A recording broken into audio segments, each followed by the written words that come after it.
Você que não incorpora dentro do terreiro, você deve estar pensando que você não tem valor. Às vezes você pensa que você não tem função ou que você não serve para nada dentro do terreiro porque você não incorpora. Saiba que você está totalmente enganado. Primeiramente, eu devo ressaltar a vocês que sim, existem médios que não incorporam. A incorporação, ela é apenas um tipo de mediunidade. Vamos parar para pensar o seguinte. Já pensou, você chega dentro de um terreiro e tá todo mundo incorporado? Quem que vai conversar com você? Quem que vai te guiar, te orientar? Ou seja, dentro do terreiro, nem todas as funções é incorporação. Existem várias outras funções. E é claro, incluindo aí os médios que não incorporam. Lembre-se bem, você é muito importante. E para você que não incorpora, está dentro de um terreiro, saiba de uma coisa. Se você não estivesse dentro de um terreiro, provavelmente não existiria trabalho. Provavelmente não aconteceria uma gira. Porque o terreiro precisa de você. Então saiba que você tem um papel fundamental dentro de um terreiro. Neste vídeo vamos trazer aqui as qualificações, por assim dizer, dos médios que não incorporam. Sim, pessoas que frequentam o terreiro, né? Pessoas que estão ali fazendo parte da gira, mas não incorporam. Vamos trazer algumas qualificações, quais são as funções, pelo menos algumas dessas funções, porque são várias, tá? Que um médium que não incorpora tem dentro de um terreiro. E são funções extremamente importantes.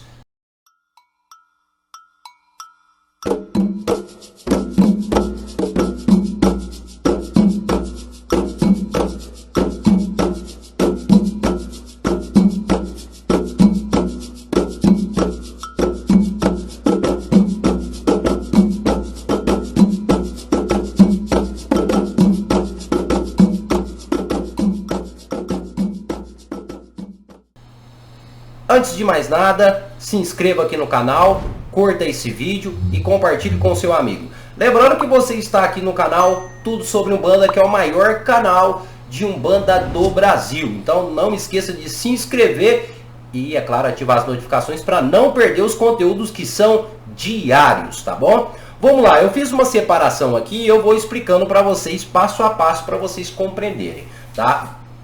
Primeiramente, eu vou falar de duas funções básicas, tá? Que normalmente se encontramos dentro do candomblé, tá?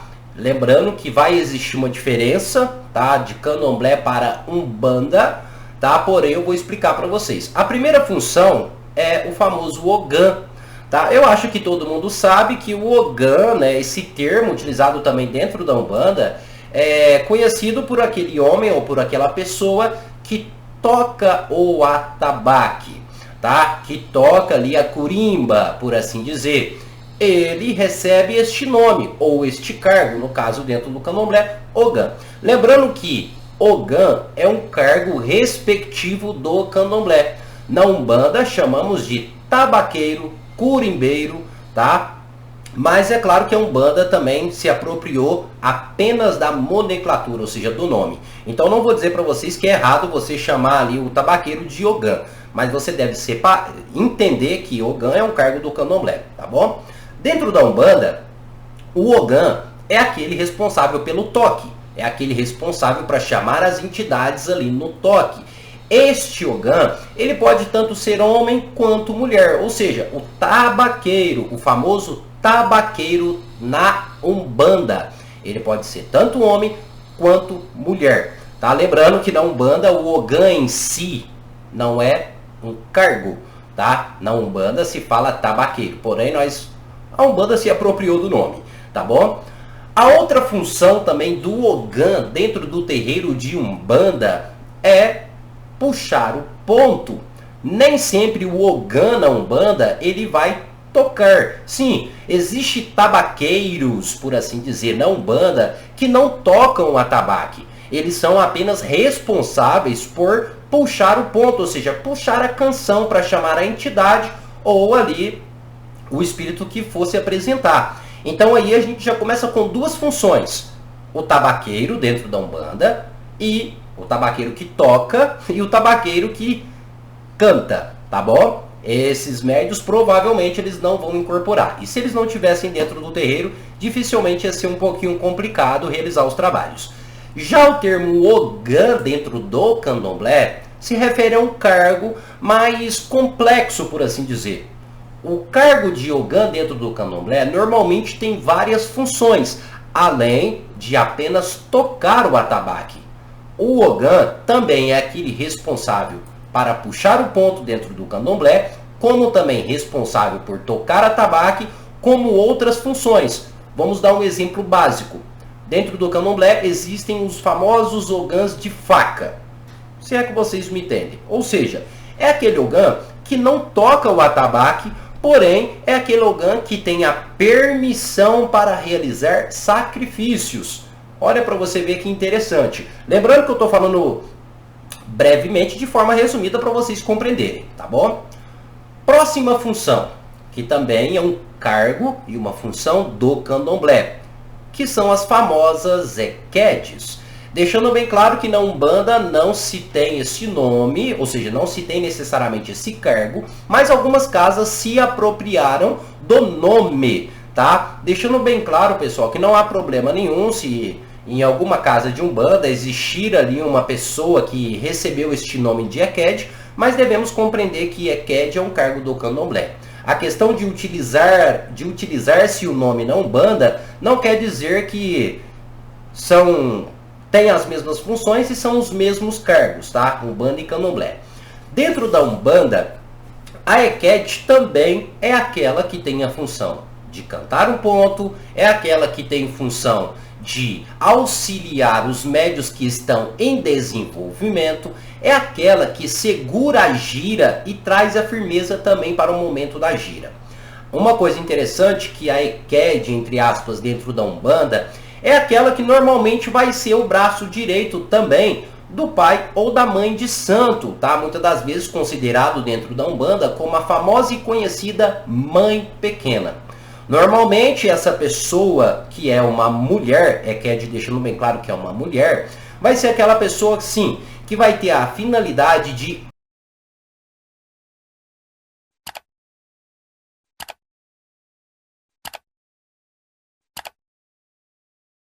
orientar as entidades dentro da Umbanda quando elas chegam a primeira vez. Então, normalmente dentro da Umbanda, ligamos a palavra equede, por assim dizer, àquela pessoa que praticamente auxilia a entidade no seu momento inicial. Então, sem essa função dentro da Umbanda, por assim dizer, seria um pouco complicado. Deixando bem claro que a palavra equede é utilizada dentro do candomblé, é um cargo do candomblé.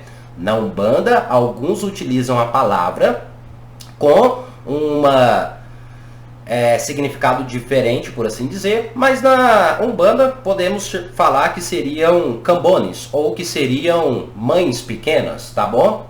Só para vocês compreenderem isso. Já o equede ou a equede dentro do candomblé também não incorpora. E qual é a função dessa equede dentro do candomblé? Além dela ser o braço direito do pai ou da mãe de santo do candomblé, é aquela pessoa que também vai ter a função de ensinar o orixá a dançar, de conduzir o orixá ali no ilê. Sim, a equede, ela tem essa função de conduzir o orixá, além de outras funções, lembrando que eu estou citando aqui de forma resumida. Então, a equede também é muito importante. Agora, vamos falar de uma terceira função, que no caso é a cozinheira, ou cozinheiro. É claro que deixa eu ressaltar aqui, a cozinheira, tá? Dentro do candomblé, ela pode ter funções diferentes do que a cozinheira na Umbanda, apesar de carregarem o mesmo nome, tá? A cozinheira dentro da Umbanda, ou lembrando que dentro da Umbanda, se caso a Umbanda tiver esse cargo, tá? Porque nem todas as Umbandas vai ter esse cargo de cozinheiro ou cozinheira, mas dentro da Umbanda pode ser homem ou também pode ser mulher, uma pessoa que tem aptidão realmente para manusear ali alimentos. Dentro da Umbanda, a cozinheira, ela fica realmente encarregada para fazer as comidas, necessariamente das entidades, ou cozinheiro, e também fica encarregada de fazer firmezas aonde, né, vai se utilizar ali de alimentos, como por exemplo, padês, oferendas com frutas e por aí vai indo.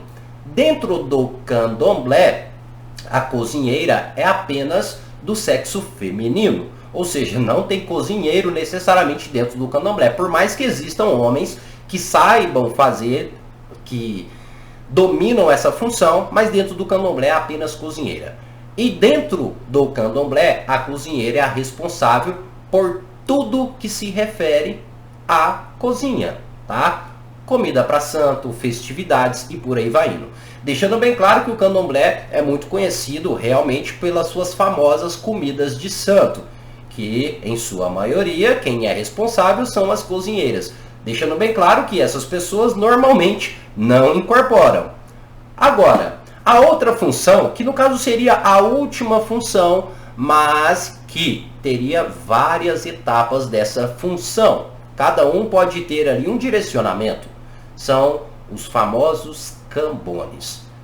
Os cambones a gente pode fazer várias derivações aqui. Por quê? O cambone, ele pode ser tanto aquele médium iniciante, que futuramente pode sim desenvolver e acabar incorporando, mas o cambone ele também pode ser um médium que não tem essa mediunidade de incorporação. Ou seja, pode ser aquele médium que vai entrar para a Umbanda, né, e vai ser cambone até o fim da sua jornada. Lembrando que esse cambone, né, ele tem várias funções, dentro tanto de um terreiro de Umbanda como de um terreiro de candomblé. E o que seriam as funções deste cambone? O cambone tem a função de orientar as visitas, né, os consulentes, os visitantes, como também de acompanhar, muitas das vezes, as consultas, para poder assim orientar ali o consulente no momento da conversa, no momento da consulta com as entidades. Além disso, os cambones são aqueles dentro da Umbanda que auxiliam as entidades na sua chegada, e principalmente quando as entidades necessitam de algo para realizar os seus trabalhos. São os cambones que são os responsáveis por isso.